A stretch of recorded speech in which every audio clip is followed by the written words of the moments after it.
Welcome to Swaraj news. Husnabad నియోజకవర్గంలోని ఎల్కతుర్తి మండలంలోని చింతలపల్లిలో April 27న జరగబోయే కేసీఆర్ సభ ఏర్పాట్లను పరిశీలించిన మాజీ మంత్రి ఎర్రబెల్లి దయాకర్ రావు, మాజీ శాసనసభ్యులు ఒడితల సతీష్ కుమార్ సభాస్థల ఏర్పాట్లను పర్యవేక్షించిన అనంతరం మాజీ ఎమ్మెల్యే సతీష్ కుమార్ మీడియాతో మాట్లాడుతూ, ఇది మెయిన్గా 3 ప్రాంతాల నుంచి వచ్చే కూడలేదు. ఇటు సిద్దిపేట నుంచి వెళ్ళి అటు మెదక్ వాళ్ళందరూ కూడా రావచ్చు. అదేవిధంగా హైదరాబాద్ వాళ్ళు కూడా వయా సిద్దిపేట రావచ్చు. అదే కాకుండా వరంగల్, హన్మకొండ, ఖమ్మము, నల్గొండ వాళ్ళు కూడా ఇటుకలి మన వరంగల్ మీదకి రావచ్చు. అదేవిధంగా వాళ్ళు ఇంకా వేరే చిన్న చిన్న రోడ్స్ కూడా అట్లా కూడా వచ్చేటట్టు ఏర్పాటు చేస్తాం. ఇదే కాకుండా కరీంనగర్, ఆసిఫాబాద్, మంచిర్యాల, రామగుండం నుంచి వచ్చే వాళ్ళు కూడా కరీంనగర్ మీదకి కూడా వచ్చేటట్టు కూడా ఏర్పాటు చేస్తున్నాం. ఇవన్నీ కూడా 3 వచ్చి కూడా ఇక్కడే కలిసే వాటి రోడ్లు. ఇది మంచి కూడలి ఇక్కడ.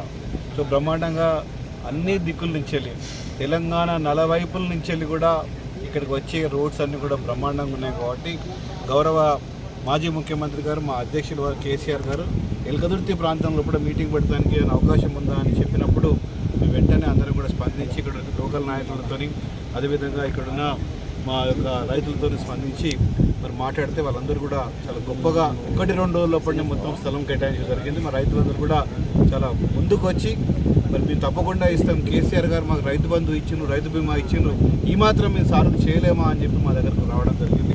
మరి వారు కూడా 1-2 రోజుల్లోపడినే అందరూ కూడా ఎన్ఓసి కూడా ఇవ్వడం జరిగింది. దాదాపు 1200 ఎకరాల దాకా ఇక్కడ మన ఎన్ఓసి కూడా సేకరించడం తెలియజేస్తున్నాం. దాని ఏర్పాట్లకై ఇప్పుడు ఇక్కడ అన్ని పార్కింగ్ ఏరియాస్ కానివ్వండి, లేకపోతే మీటింగ్ ఎట్లా చేసుకోవాలనే విషయంలో కూడా అన్ని ఏర్పాట్లు కూడా జరుగుతున్నాయి. అదేవిధంగా మరి కేసీఆర్ గారి ఆదేశాల ప్రకారంగా ఇక్కడ వచ్చిన నాయకులకు కానీ, కార్యకర్తలకు కానీ, లేదా బీఆర్ఎస్ పార్టీకి సంబంధించిన వాళ్ళు ఎవరు వచ్చినా కానీ, ఇక్కడ ప్రజలు ఎవరు వచ్చినా కానీ అందరూ కూడా బ్రహ్మాండమైన ఏర్పాట్లు చేస్తున్నాం. అంటే ఎండాకాలం కాబట్టి మంచి స్పేస్ ఉండాలి, బాగా స్పేస్ ఉండాలి, ఎయిర్ ఫ్లో బాగుండాలని చెప్పి ఇంత గొప్పగా ఇన్ని ఎకరాలు తీసుకొని ఇక్కడ పార్కింగ్ ఏరియాస్ కూడా ఇటు సిద్దిపేటకి వచ్చే వాళ్ళకు సపరేట్ పార్కింగ్ ఏరియా దాదాపు 200-250 ఎకరాల దాకా అలాట్ చేయడం జరిగింది.